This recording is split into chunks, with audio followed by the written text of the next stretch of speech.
Paris Olympic का आज 12वां दिन। रेसलर विनेश फोगाट आज गोल्ड मेडल के लिए 50 किलोग्राम कैटेगरी में लगाएंगी दांव। विनेश फोगाट का आज रात 11:30 बजे अमेरिका के रेसलर के साथ होगा मुकाबला। ओलंपिक कांस्य पदक विजेता और 4 बार की वर्ल्ड चैंपियन रह चुकी है सारा। विनेश फोगाट ने ओलंपिक में रचा इतिहास। फाइनल में पहुंचने वाली पहली भारतीय महिला रेसलर बनी। सिल्वर मेडल किया पक्का। विनेश फोगाट ने सेमीफाइनल में किया शानदार प्रदर्शन। क्यूबा की गुज़मान लोपेज को 5-0 से हराया। विनेश फोगाट ने 11वें दिन लगातार 3 मुकाबले जीते। जापान की 4 बार की वर्ल्ड चैंपियन सुई सुसाकी को दी मात। रेसलर गीता फोगाट ने ट्वीट कर विनेश फोगाट को बताया असली चैंपियन। लिखा, आज मेरे पिता का सपना पूरा हुआ। राहुल गांधी ने विनेश फोगाट को फाइनल में जीत के लिए दी शुभकामनाएं। लिखा कि चैंपियंस की यही पहचान, वो अपना जवाब मैदान से देते हैं।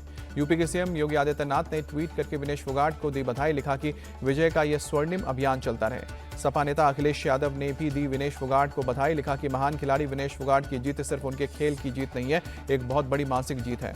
विनेश फोगाट के गांव हरियाणा के चरखी दादरी में जश्न का माहौल। खुशी से झूमते रहे लोगों ने, एक दूसरे को मिठाई खिलाई। विनेश फोगाट के जीत पर बोले चाचा महावीर फोगाट। कहा कि हमें पूरी उम्मीद है कि वो गोल्ड मेडल लेकर आएंगी। उनसे अच्छा खेल और देश भी खुश है।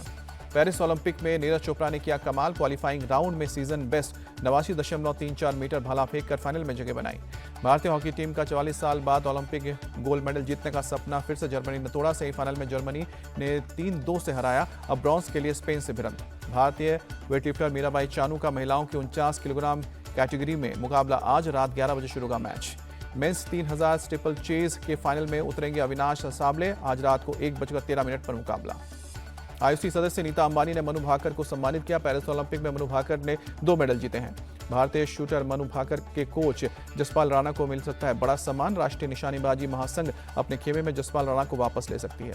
नोबेल विजेता अर्थशास्त्री प्रोफेसर मोहम्मद यूनिस बांग्लादेश की अंतरिम सरकार के प्रमुख सलाहकार नियुक्त हुए। राष्ट्रपति ने नियुक्त किया।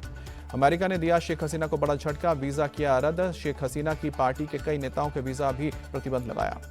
सभी अभी भारत में ही रहेंगी शेख हसीना। सूत्रों के मुताबिक जल्दबाजी में लंदन जाने का प्लान नहीं है। जब तक शेख हसीना चाहेंगी तब तक सुरक्षा के साथ मेजबानी करेगा भारत।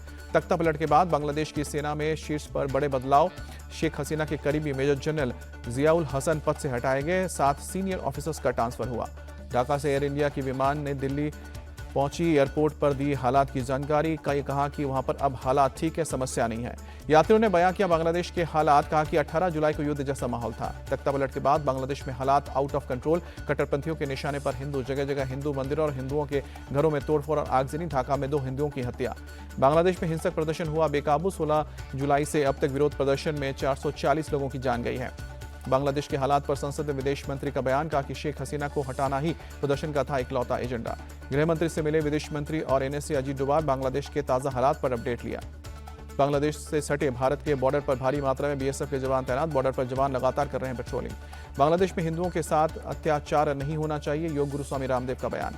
बांग्लादेश के हालात पर चिंतित वीएचपी कार्यकारी अध्यक्ष आलोक कुमार बोले, भारत में घुसपैठ का डर। अयोध्या में सीएम योगी के दौरे का आज दूसरा दिन। आज सुबह 10 बजे ब्रह्मलीन परमहंस रामचंद्र दास को देंगे पुष्पांजलि। प्रतिमा का करेंगे अनावरण। सीएम योगी ने मंगलवार को अयोध्या में विकास कार्यों का किया निरीक्षण। साकेत सदन पर्यटन स्थल के निर्माण कार्य का लिया जायजा। सीएम योगी अयोध्या में रामकथा पार्क में आयोजित कार्यक्रम में पहुंचे। सीएम ने श्रीराम कथा हेरिटेज वॉक का किया लोकार्पण। यूपी उपचुनाव की तैयारियों में जुटी है बीजेपी। सीएम योगी ने स्थानीय नेताओं के साथ तैयारी की रणनीति बनाई। मीटिंग के बाद बीजेपी जिलाध्यक्ष संजीव सिंह ने बताया, सीएम योगी ने कार्यकर्ताओं को मेरा बूथ सबसे मजबूत के लक्ष्य के साथ जीत का मंत्र दिया। सपा के बागी विधायक अभय सिंह ने अयोध्या में सर्किट हाउस में सीएम योगी से मुलाकात की। सपा प्रमुख अखिलेश यादव को आत्ममंथन करने की बात कही। वक्फ एक्ट में संशोधन से पहले एकजुट हुए मुस्लिम सांसद। ऑल इंडिया दिल्ली काउंसिल के बैनर तले मीटिंग हुई। महाराष्ट्र के डिप्टी सीएम से मिला मराठा क्रांति ठोक मोर्चा। मराठा समाज को ओबीसी में आरक्षण देने की मांग की। गुजरात के आणंद में प्लास्टिक बैग बनाने की फैक्ट्री में भीषण आग लगी। कई कर्मचारियों के झुलसने की खबर। अस्पताल में भर्ती। लुधियाना में बेकाबू हुई स्कूल बस। हादसे में एक बच्ची की मौत, 3 गंभीर रूप से घायल। भारत और श्रीलंका के बीच 3 वनडे मैचों की सीरीज का तीसरा और आखिरी मुकाबला आज। सीरीज में 1-0 से पीछे है टीम इंडिया। आज सीरीज बराबरी करने का मौका।